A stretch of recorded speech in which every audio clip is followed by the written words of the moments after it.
وَلَقَدْ يَسَّرْنَا الْقُرْآنَ لِلذِّكْرِ فَهَلْ مِن مُّدَّكِرٍ۔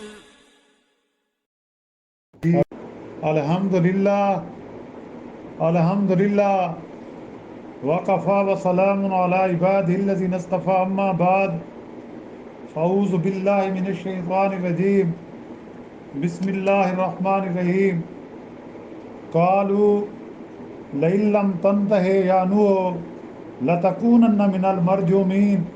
وہ لوگ کہنے لگے کہ اگر تم یعنی اے نوح علیہ السلام باز نہ ہوگے تو ضرور سنسار کر دیے جاؤ گے۔ قال رب ان قومی کذبون، تو نوح علیہ السلام نے دعا کی کہ اے میرے پروردگار میری قوم مجھ کو جھٹلا رہی ہے۔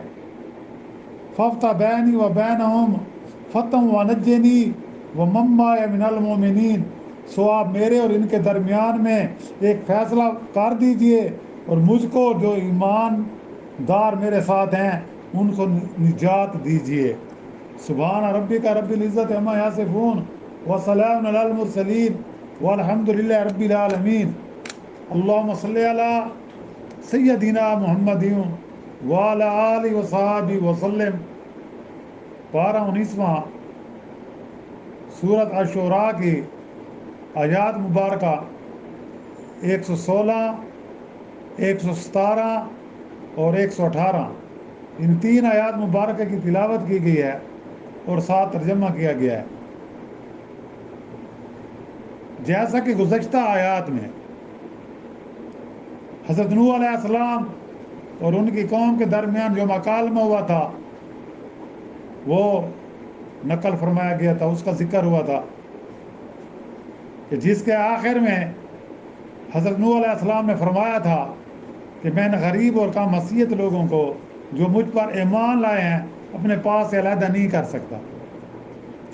جب حضرت نوح علیہ السلام نے اپنی قوم کو دعوت دی تو قوم کے سرداروں نے، قوم کے مالداروں نے، جو روسا لوگ تھے، انہوں نے یہ اعتراض کیا آپ کے ساتھ تو بڑے یہ کم یعنی کہ یہ کمزور لوگ ہیں، ضعیف لوگ ہیں، جن کی کوئی وقت ہی نہیں معاشرے میں، کوئی ویلیو ہی نہیں، کوئی قدر بھی نہیں، یعنی رذیل قسم کے لوگ ہیں۔ ہم آپ کے ساتھ، ان کے ساتھ ہم تو بیٹھنا گوارہ نہیں کرتے، ہم آپ کی کیسے بات سنیں؟ تو اللہ نے کیا کہا کہ ان کو کہہ دو تم سے زیادہ ان کا اللہ کے ہاں رتبہ ہے۔ اگر یہ ایمان نہیں لاتے تو ان کو مجبور نہ کرو، بس آپ نے اپنی ذمہ داری پوری کر دی، لیکن ان کمزور لوگوں کو، ان ضعیف لوگوں کو جو ان کے نزدیک جو ہے کم تر لوگ ہیں، پست لوگ ہیں، ان کو علیحدہ نہیں کیا جا سکتا۔ تو وہی مکالمہ یہ ہوا تھا۔ تو اب پھر قوم نے کیا کہا، اس کا قوم نے کیا جواب دیا؟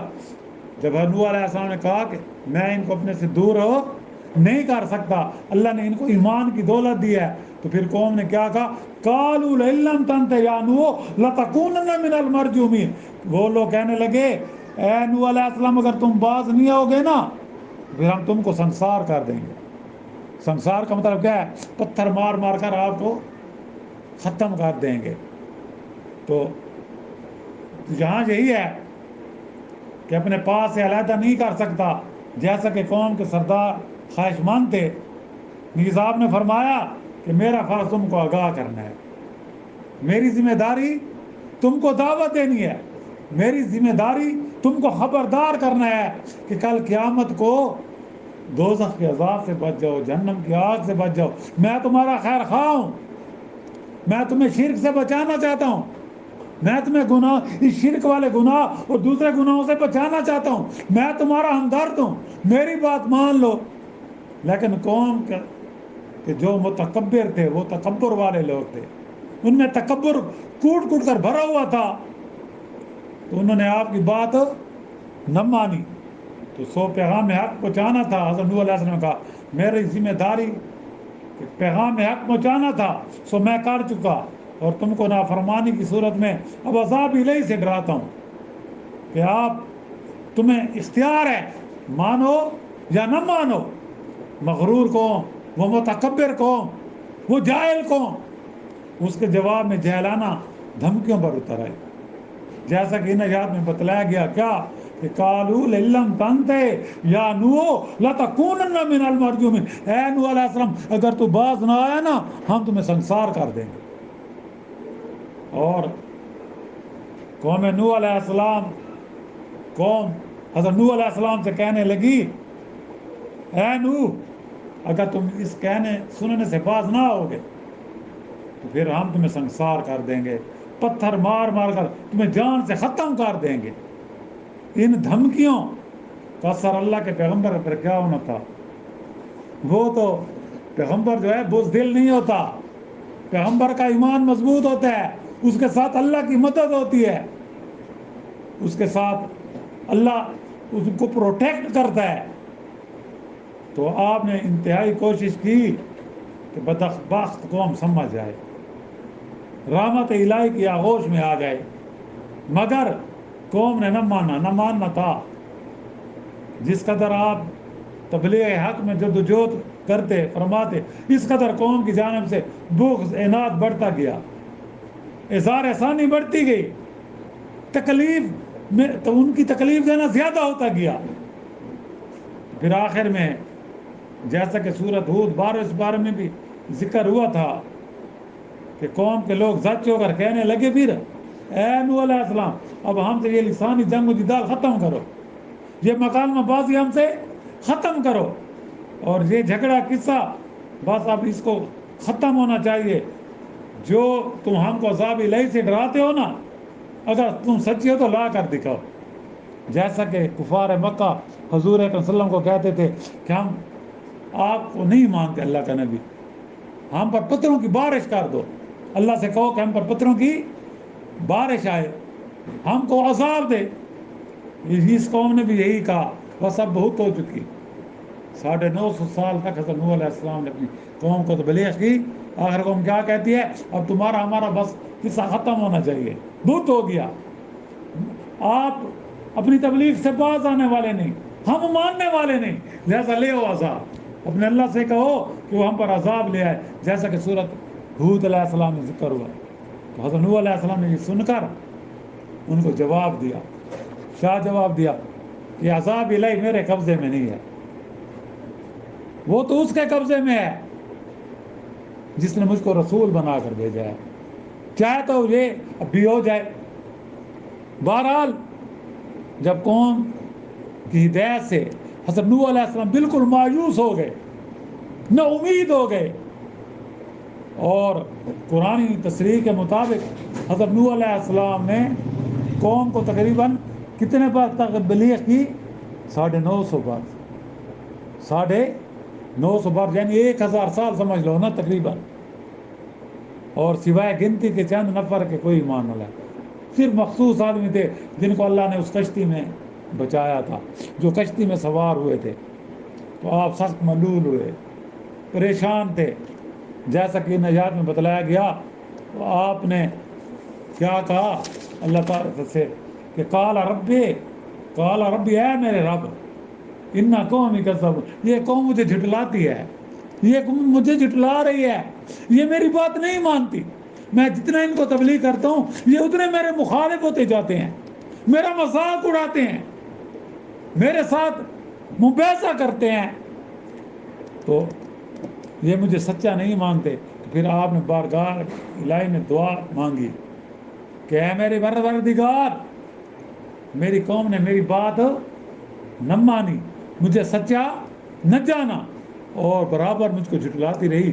اب میرے اور ان کے درمیان عملی فیصلہ فرما دیجیے. یعنی کہ جیسے کہ یہ آیات ہے کہ ففتح بینی و بینہم فتح، ففتح بینی و بینہم فتح، کہ اے اللہ ان کے اور میرے درمیان فیصلہ فرما دے. ونجنی ومن معی من المؤمنین، اور مجھ کو اور جو میرے ساتھ ایمان والے ہیں ان کو نجات دے دے. یعنی کیا؟ اب تو ان کو عذاب میں مبتلا کر دے، اب تو ان پر عذاب لا، یہ اب نہیں ماننے والے. ہاں مجھ کو اور جو میرے ساتھی ہیں ایمان والے ہیں، جو مومنین ہیں، ان کو بچا لینا. ان کو کیا کرنا؟ بچا لینا. اور تاکہ ان کے اور میرے درمیان فیصلہ ہو جائے، جیسا کہ یہ چاہتے ہیں کہ فیصلہ ہو، اور مجھے ان مومنوں سمیت جو مجھ پر ایمان لائے ہیں اس قوم سے نجات و چھٹکارا بخش۔ 950 سال کی تبلیغ کے بعد حضرت نوح علیہ السلام پر ایمان لانے والوں کی تعداد میں مفسرین کے مختلف اقوال ہیں۔ بعض نے صرف 40 نفر کی تعداد بتائی ہے، لیکن عام اہل تفسیر نے تقریباً 80 کی تعداد لکھی ہے۔ پہلے بھی اس پر ہم ڈسکس کر چکے ہیں پہلے۔ تو الغرض حضرت نوح علیہ السلام کی حق تعالیٰ نے دعا قبول فرمائی اور نوح علیہ السلام کی تسلی فرمائی کہ آپ ان کی حرکات پر غم نہ کریں، ان کی حرکات پر غم نہ کریں، اب ان سرکشوں کی سزا کا وقت قریب آیا ہے۔ تو آگے پھر کیا حالات ہوئے، اللہ تعالیٰ نے ان کے ساتھ کیا کیا اور نوح علیہ السلام کو جو تسلی فرمائی، انشاءاللہ اس کا ذکر ہمارا آئندہ درس میں ہوگا۔ وآخر دعوانا ان الحمد للہ رب العالمین۔ اللہم ربنا آتنا فی الدنیا حسنۃ وفی الآخرۃ حسنۃ وقنا عذاب النار وادخلنا الجنۃ مع الابرار یا عزیز یا غفار یا رب العالمین۔ ربنا لا تؤاخذنا ان نسینا اخطانا ربنا ولا تحمل علینا اصرا کما حملت علی الذین من قبلنا ربنا ولا تحملنا ما لا طاقة لنا به واعف عنا واغفر لنا وارحمنا انت مولانا فانصرنا على القوم الكافرين رب اغفر لي ولوالدي وللمؤمنين والمؤمنات والمسلمين والمسلمات الأحياء منهم والأموات اللهم إنا نسألك من خير ما سألك منه نبيك محمد صلى الله عليه وسلم ونعوذ بك من شر ما استعاذك منه نبيك محمد صلى الله عليه وسلم أنت المستعان وعليك البلاغ ولا حول ولا قوة إلا بالله العلي العظيم۔ یا اللہ تو جب تک ہمیں زندہ رکھ، ہمیں نیک اعمال کرنے کی توفیق عطا فرما۔ یا اللہ نیک اعمال کو اپنی بارگاہ میں شرف قبولیت عطا فرما۔